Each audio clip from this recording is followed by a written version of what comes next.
السلام عليكم. بعليكم في هذا الفيديو كيف تسوون نفس هذه القنبلة الخطيرة في البيت، فتابعوا المقطع للنهاية ويلا اترككم مع المقطع. طبعا طريقة سهلة جدا، سهلة. كل الأغراض اللي تحتاجونها موجودة بالبيت.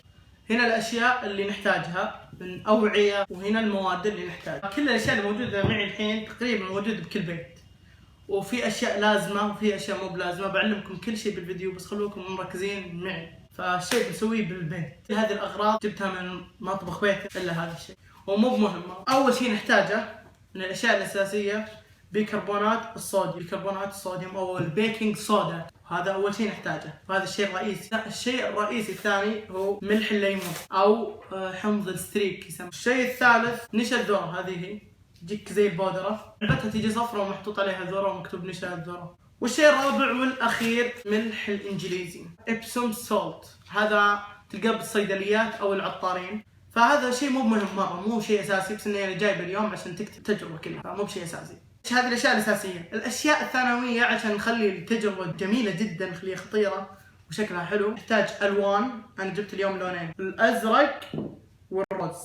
الألوان شيء اختياري مو بشيء أساسي، فهمتم؟ بإمكانك تحط لونين، 3 ألوان، 20 لون، أنت بكيف. طبعا الألوان تحتاج شيء معها، مثل موية الورد أو موية جوز الهند أو عصير الليمون، الزبدة، أي شيء غير الموية، شيء سائل غير الموية. كبينا الألوان جوا الموية وكبيناها جوا العناصر هذه، على طول بيصير الفوران بيتفاعل على طول، فهمتم؟ فبتتفاعل الكورة قبل لا نحطها بالموية.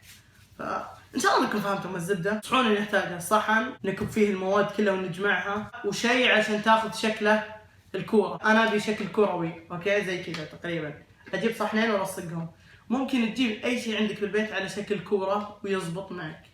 فيمكن تخليها على شكل مربع، على اي شكل تبيه. اهم شيء متساوي ويسكر على بعض، ما يصير فيه فتحات، فهمتم؟ نحتاج هنا بعد رشاش.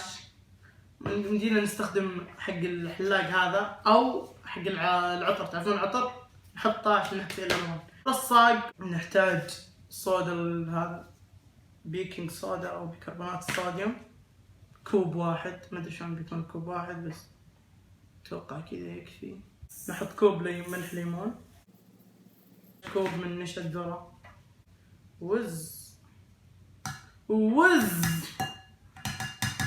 ثلثين كوب ملح الإنجليزي، توضع جميعها مع بعض وتمزج.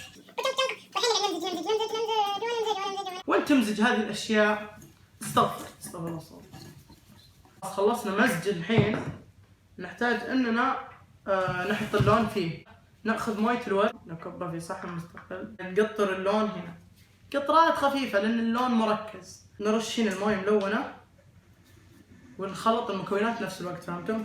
نرش ونخلط.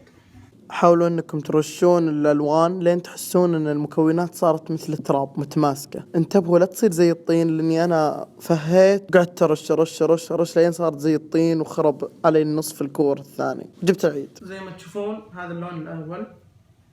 فالحين مرة ثانية نسوي الخطوة الاولى، بس نحط لون ثاني. وصلنا للخطوة النهائية، خلاص وصلنا نخلص. خلاص اخر شيء نسويه الحين اننا ناخذ الشيء اللي بنسوي فيه على الشكل. بناخذ شكل، انا بسوي الشكل الدائري اللي هو زي كذا.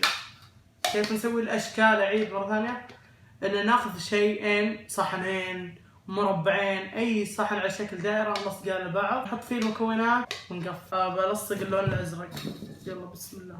ناخذ هذا نحطه هنا، نلصق كذا. تشوفون شلون؟ نرص بقوة، نضغط بقوة نخليه يتماسك. فهمتم شلون؟ نسيت اقول لكم انه يمديكم تستخدمون بودرة ملونة، فزي هذه اللي بالصورة، هذه بودرة ملونة حمراء استخدمتها وضبطت مع اللون الاحمر. نرعص عليه بقوة، تضغطون عليه عشان يوصل. الشكل النهائي بيصير كذا. فنحطه بالفريزر، نحطه في الفريزر لمدة ساعة تقريبا او نص ساعة، فبخليها أنا ساعة عشان أضمن. طبعا هذه الكورة بفكها الحين، إن شاء الله تصير ضابطة. هتشوف إيش كثر ملصقها. الله فكت نصين دام. فهذه اللحظة المنتظرة، بسم الله.